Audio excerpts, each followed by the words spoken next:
Halo, saya akan membacakan cerpen berjudul Mereka Bilang Saya Monyet, karya Jenar Maisa Ayu. Sepanjang hidup saya, melihat manusia berkaki empat, berekor anjing, babi, atau kerbau, berbulu serigala, landak, atau harimau, dan berkepala ular, banteng, atau keledai. Namun, tetap saja mereka bukan binatang. Cara mereka menyantap hidangan di depan meja makan sangat benar. Cara mereka berbicara selalu menggunakan bahasa dan sikap yang sopan. Dan mereka membaca buku-buku bermutu. Mereka menulis catatan-catatan penting. Mereka bergaul indah dan berdasi. Bahkan konon, mereka mempunyai hati. Waktu saya menyatakan bahwa saya juga mempunyai hati, mereka tertawa dan memandang saya dengan penuh iba atas kebodohan saya. Katanya, hati yang mereka maksudkan adalah perasaan. Selain itu, mereka juga mempunyai otak. Tapi ketika saya protes dan menyatakan bahwa saya pun punya otak, lagi-lagi mereka tertawa terbahak-bahak. Katanya, otak yang mereka maksudkan adalah akal. Saya benar-benar tidak mengerti maksud mereka. Yang saya tahu, saat itu, hanya hati saya terasa ngilu, bagai disayat-sayat sembilu. Mungkinkah ini yang disebut perasaan? Tapi saya sudah terlanjur kehilangan keberanian untuk mengatakan apa yang saya rasakan. Dan saya tambah tidak mengerti jika benar ini adalah perasaan yang mereka maksudkan.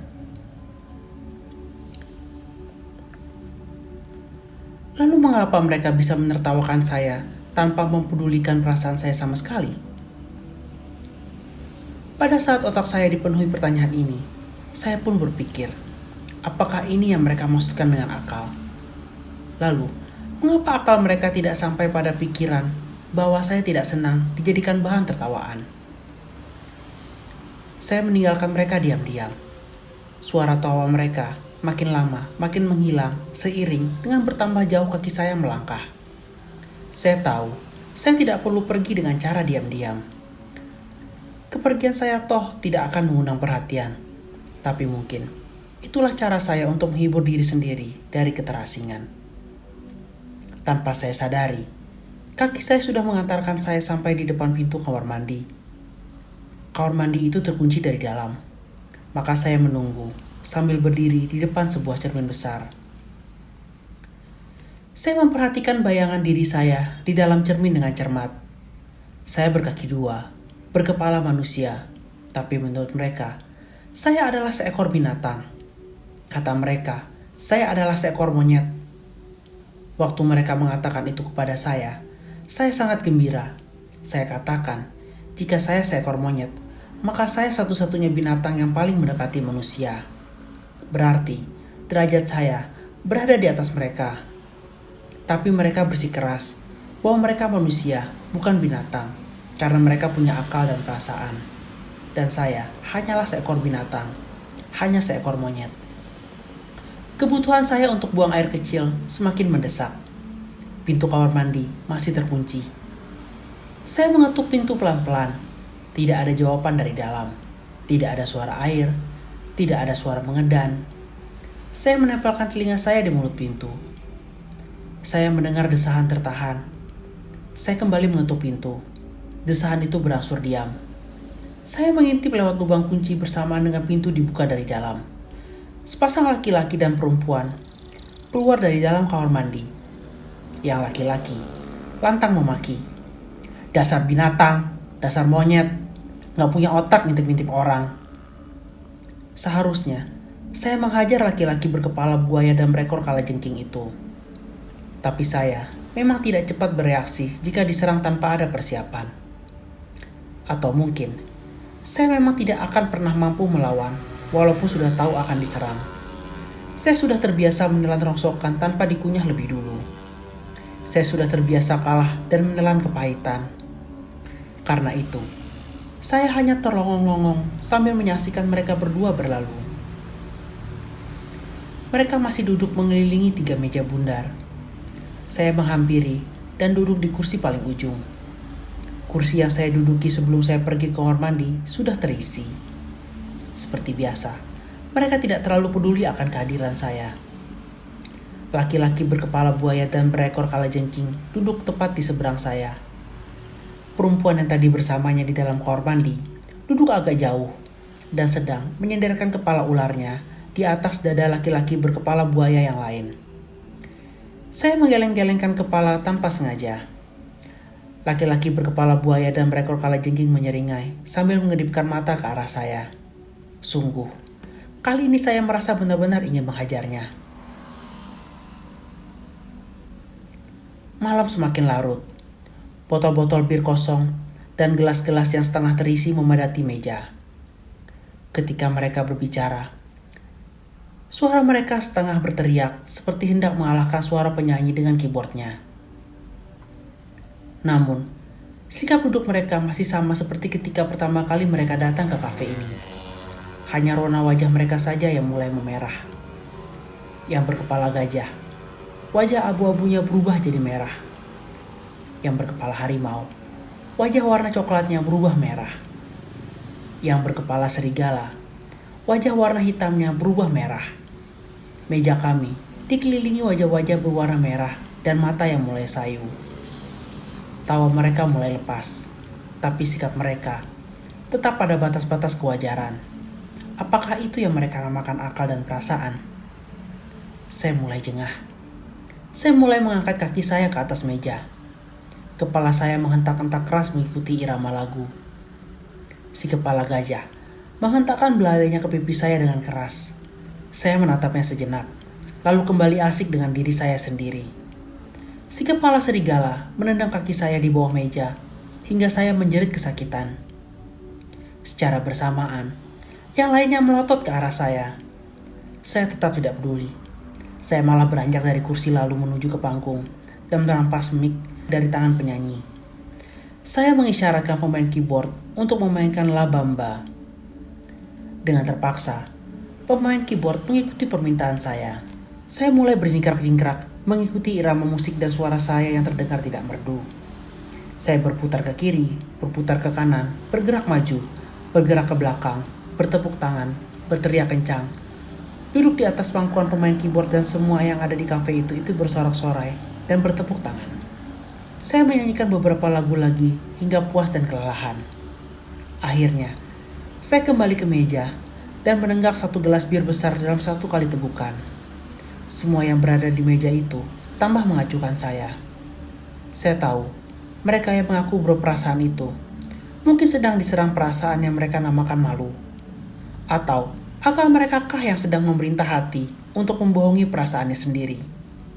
Akhirnya, saya tidak tahan juga dan bertanya ke si kepala gajah di sebelah saya. Sebenarnya, apa sih yang sedang terlintas di kepala gajahmu? Si kepala gajah diam saja. Saya melayangkan pertanyaan yang sama kepada si kepala serigala. Seperti si kepala gajah, ia diam saja. Akhirnya saya menanyakan kepada semua yang berada di meja itu. Si kepala babi dan si kepala kuda mengendus acuh tak acuh. Si kepala kuda meringkik. Si kepala sapi melenguk. Hanya si kepala anjing yang berani menggonggong. Bagaimana kamu mau disebut manusia? Wujudmu boleh manusia, tapi kelakuanmu benar-benar monyet. Tapi, bukankah kalian ikut bergoyang? Bukankah kalian ikut bertepuk tangan? Bahkan saya juga melihat sebagian dari kalian tertawa-tawa. Ia kembali menggonggong tertahan. Susah bicara dengan makhluk yang tidak punya otak. Sudahlah, kamu tidak akan pernah bisa mengerti apa yang saya katakan dan maksudkan. Kamu tidak punya perasaan malu. Kamu tidak punya akal untuk membedakan mana yang tidak dan mana yang pantas untuk kamu lakukan. Saya malas bertanya lagi. Percuma bicara kepada seseorang, atau tepatnya makhluk, yang senang dan mampu berbohong pada diri sendiri. Saya menuang bir ke dalam gelas saya, dan meminumnya dalam satu kali tegukan. Saya menuang bir untuk kedua kalinya, dan segera menuntaskannya kembali dalam satu kali tegukan. Ketika saya hendak menuang bir ke gelas saya untuk ketiga kalinya, si kepala anjing menahan tangan saya. Saya heran, tidak biasanya ia memperhatikan saya seperti sekarang ini. Biasanya, tidak ada yang mau peduli pada saya. Keheranan saya berkembang menjadi kecurigaan. Mungkin, Ia tidak peduli berapa banyak saya minum. Mungkin ia tidak peduli andaikan saya mampu sekalipun. Ia hanya sedang menyelamatkan dirinya dari rasa malu. Ia hanya tidak ingin saya melakukan hal-hal yang tidak sejalan dengan akalnya di muka umum. Ya, di muka umum. Saya tahu persis siapa dirinya. Saya tahu persis. Si kepala anjing sering mengendus-endus kemaluan si kepala serigala. Bahkan, si kepala anjing juga pernah mengendus-endus kemaluan saya, walaupun kami berkelamin sama, tapi tidak di depan umum. Di depan umum, ia hanyalah wanita berkepala anjing dan berbuntut babi yang kerap menyembunyikan buntutnya di kedua belah paha singanya. Di depan umum, ia hanya penggemar orange juice dan ia tidak merokok seperti saya. Tapi ketika ia tidak di depan umum, saya tahu ia mengisap ganja, minum koknek, dan menyerepet kokain lewat kedua belah hidungnya yang selalu basah. Saya mengibaskan tangan si kepala anjing hingga terlepas dari tangan saya dan mengambil bir, lalu menenggak langsung dari botolnya. Mata saya bertubrukan dengan mata si kepala buaya yang berekor kalajengking itu. Perempuan berkepala ularnya masih berasik masuk dengan laki-laki berkepala buaya lain. Mungkin laki-laki itu gigolo, pikir saya. Mana mungkin laki-laki sejati rela menyerahkan kekasihnya ke dalam pelukan laki-laki lain. Saya melihat laki-laki berkepala buaya yang sedang dimesrai oleh perempuan itu mentereng ketimbang laki-laki berkepala buaya yang memaki saya di depan kamar mandi. Secara fisik, laki-laki berkepala buaya di depan saya ini memang lebih menarik dan jauh lebih muda. Namun, seperti si kepala anjing, sikap si kepala buaya itu tidak kalah berbudayanya jika berada di tempat umum. Saya yakin, pasti tidak ada yang mengira kelakuan si kepala buaya dan si kepala ular juga si kepala anjing. Bahkan mungkin, semua kepala-kepala binatang ini ketika mereka tidak berada di depan umum. Mungkin saya harus mencolok mata mereka hingga buta supaya mereka bisa melihat dunia luar pintu hati mereka. Dan mereka tahu apa yang sebenarnya disebut perasaan. Tiba-tiba, saya terpanggil untuk iseng. Saya meminta selembar kertas dan meminjam pen dari pelayan. Saya mulai menulis di secari kertas itu dan meremasnya di dalam tangan saya. Lalu, saya mengedipkan mata ke arah laki-laki berkepala buaya di depan saya, sambil mengisyaratkannya untuk mengikuti saya ke kamar mandi. Si kepala buaya mengerti maksud saya, dan menyeringai senang, sambil menganggukkan kepala. Saya berjalan ke arah kamar mandi, sambil dengan diam-diam menyelipkan secari kertas di balik kerah baju si perempuan berkepala ular. Saya menunggu di dalam kamar mandi. Tidak lama pintu diketuk. Saya membuka pintu. Si kepala buaya menyuruh masuk dan memberondong saya dengan ciuman. Saya cekik lehernya dan saya sandarkan dia ke dinding. Saya hajar mukanya seperti apa yang saya harapkan sebelumnya. Pintu kamar mandi diketuk. Saya membuka pintu dan si kepala ular sudah berdiri berkacak pinggang di depan pintu. Saya mempersilahkan dia masuk dan meninggalkan mereka. Saya mendengar suara tamparan di pipi si kepala buaya tempat saya menghajarnya tadi. Si kepala serigala memanggil pelayan dan meminta bon untuk segera dibayar. Si kepala serigala selalu mengeluarkan uang untuk kesenangan kami dan mungkin karena itulah si kepala anjing mengendus-endus kemaluannya. Saya tahu pesta mereka sebentar lagi usai, tapi saya juga tahu pesta kemerdekaan saya baru akan dimulai. Jakarta, 7 November 2001.